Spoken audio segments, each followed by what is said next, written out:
Guys तो मैं आया हूँ आज एक नई वीडियो के साथ।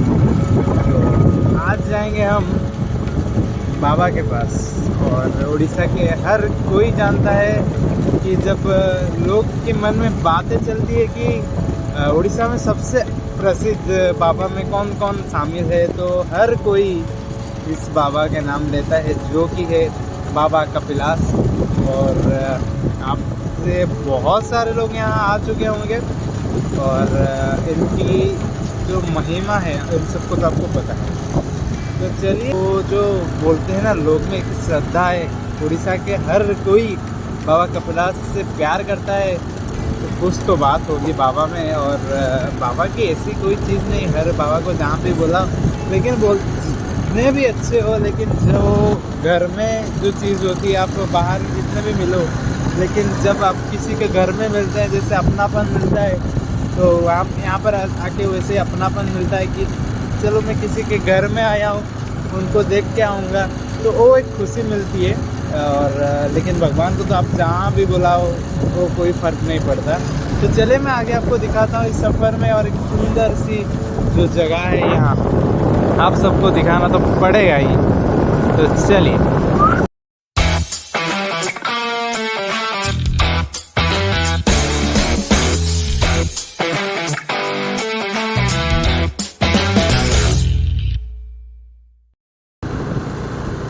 तो ये है एक नीचे से जाने के टाइम आपको ढेर सारे चीज़ें मिलेंगे, लेकिन आज फ़िलहाल ये मई के महीने में मैं आ रहा हूँ। लेकिन आप जब आएंगे सावन आषाढ़ के टाइम पे, तो आप यहाँ पर इतने सारे लोगों के ढेर देखोगे ना, आप सब पागल ही हो जाओगे। क्या इतने सारे भक्तों को बाबा कैसे संभालते हैं कि लाखों लाखों लोग यहाँ आते हैं।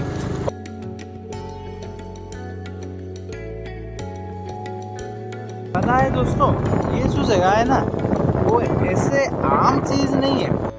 1300 शताब्दी के आसपास इसको बनाए थे नरसिंह देवा, जो कि गंगा के राजा सम्राट के टाइम में हुआ था। और इस मंदिर की एक खासियत है कि इसमें 1352 सा मतलब आपका जो बोलते हैं ना सीढ़ी, वहाँ से चल के जाना पड़ेगा। और कई सारे लोग 1352 सीढ़ी पहुँच के बाबा के पास जाते हैं, उसको उनकी भक्ति, उनकी आराधना, उनकी मनोकामना सब पूरा करने के लिए। नज़ारा आप सब देख चुके होंगे, देखिए कितना एक सुंदर सा नज़ारा है। और आज मैं आया हूँ क्योंकि आज एक बहुत ही खास दिन है मेरे लिए। मेरा आज बर्थडे है आज। और हर साल मुझे ये चीज़ लगता है कि मैं कुछ ऐसी चीज़ करूं जो मुझे यादगार बने, मुझे कुछ अच्छा लगे। तो ऐसे तो इस बार ज़्यादा कुछ मन नहीं है, उतना एक्साइटमेंट नहीं है। तो इस परेशानी को देने के लिए मैं आज आया हूँ बाबा के पास। हालांकि मैं आ रहा था, एक काम से आया था ढेंकानाथ, तो वहाँ से मुझे शायद बाबा ने बुलाया कि तू आजा मेरे पास, मुझे एक बार थोड़ा आजा, तू मुझे देख ले, तेरी चीज़ें मुझसे बातें कर ले। तो मैं आ गया मेरे बाबा के पास कि मेरे सामने है मंदिर। तो चलिए देख के आते हैं।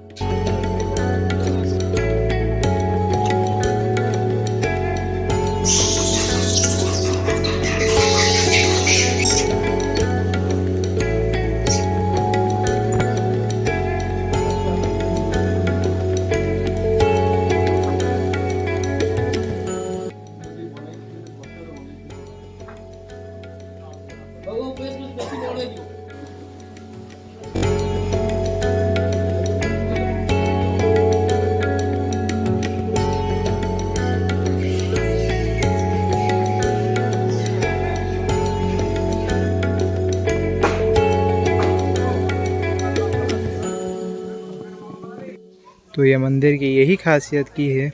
और यहाँ 1352 सीढ़ी है, यहाँ से आप सबको आना पड़ेगा। सारे भक्त यहाँ से आते हैं जब सावन का महीना होता है। यहाँ कहते हैं कि लाखों लाखों भक्त यहाँ पर आके उनकी समावट बनाते हैं। और इसकी बहुत कथाएं हैं कुछ बातें भी हैं जहाँ की आप देख सकते हैं देव सभा। इसको क्यों बोला जाता है देव सभा ना, यहाँ से जाना पड़ेगा आपको, लगभग 30 मिनट का रास्ता है। वहाँ पर एक सभा जैसे बना हुआ जहाँ की हर इंद्रदेव उनकी सारे सेनाओं के साथ सभा करते हैं। और ये सब खासियत है इस मंदिर की। तो इस मंदिर की यही सब भव्य कथाएं हैं। और कहा जाता है जब कार्तिक ने, मतलब शिव के बेटे कार्तिक जो थे, जब सारे तीर्थ घूम के आए थे तो आखिरी में यहाँ आके रुके थे। तो ये माना जाता है कि जहाँ आप घूम के जाओ आखिरी में आपको यहाँ आना पड़ेगा, तभी आपका वो जो तीर्थ स्थान है वो सफल होता है। और यहाँ ये बात शिव पुराण में लिखी गई है।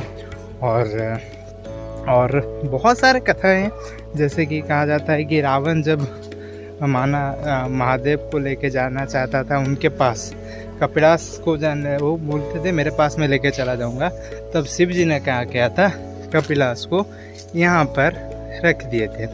तो बहुत ही सारी चीज़ें हैं, बहुत ही सारे कथाएं हैं, लेकिन ये मानना तय है कि ये मंदिर भव्य सा है। उड़ीसा के हर कोई बाबा को मानता है और सबके दिलों में बाबा बसते हैं। और चलिए कुछ खाना वगैरह प्रसाद में खा लेता हूँ।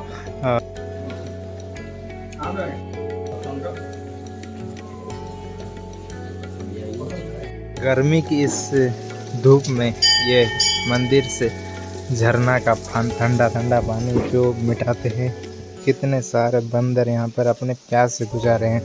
तो भगवान सबको देखते हैं।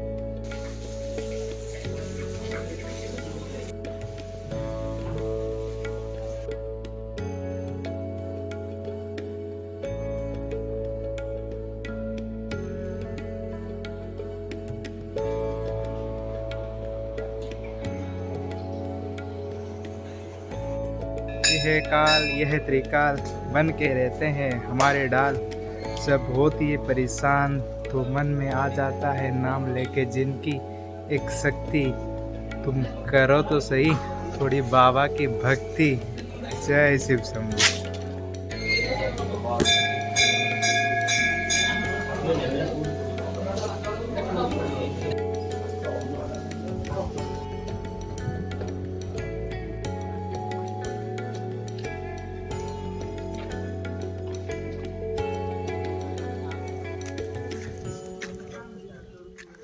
तो चलिए दोस्तों, मैं चलता हूँ। आज इस वीडियो की कहानी यहीं तक, आपको ढेर सारे बातें मैं बता चुका हूँ।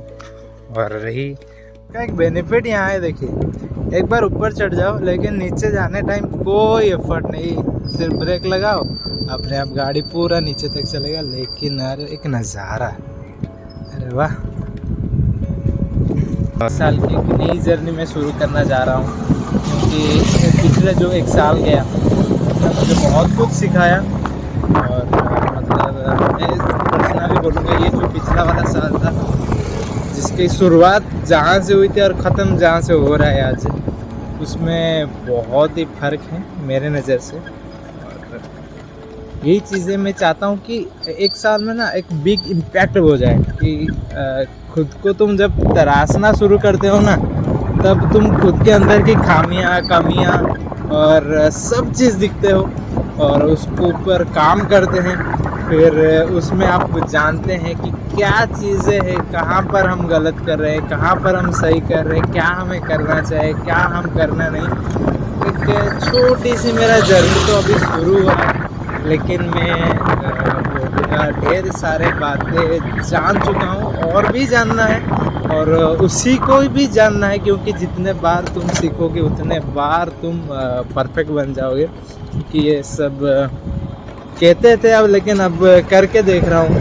तो चलिए, इस साल का मतलब जब मैं आखिरी मतलब एक साल जब गुजरेगा, फिर अगली बार जब आप सबको बातें करूँगा, तो उसमें मैं चाहता हूँ कि एक और बड़ा इम्पैक्ट आ जाए। मतलब आप समझ सकते हो कि मैं क्या कहना चाहता हूँ। तो चाहिए एक भूख, मुझे बहुत भूख है, तो उस हिसाब से काम करते हैं, उस हिसाब से मेहनत करना चाहिए। तो चलिए दोस्तों, मैं आप सबसे मिलता हूँ, बातें करेंगे। मैं रेगुलर नहीं कर पा रहा हूँ, बहुत ही मन है लेकिन क्या करूँ मैं खुद नहीं जान पा रहा हूँ कब क्या कैसे कहाँ करूँ। बातें आप सबसे शेयर किया, हल्का हो गया मन थोड़ा। इतना स्ट्रेस हो है बंदा, क्या बताएं आपको। आधा टेंशन तो महाकाल ले लिए और आधे आपसे बांट लिए, और अभी एक साल फिर से हंसी मजाक से जिएंगे थोड़ी बहुत। चलता हूँ, बाय बाय दोस्तों, tata, see you soon, Har Har Mahadev.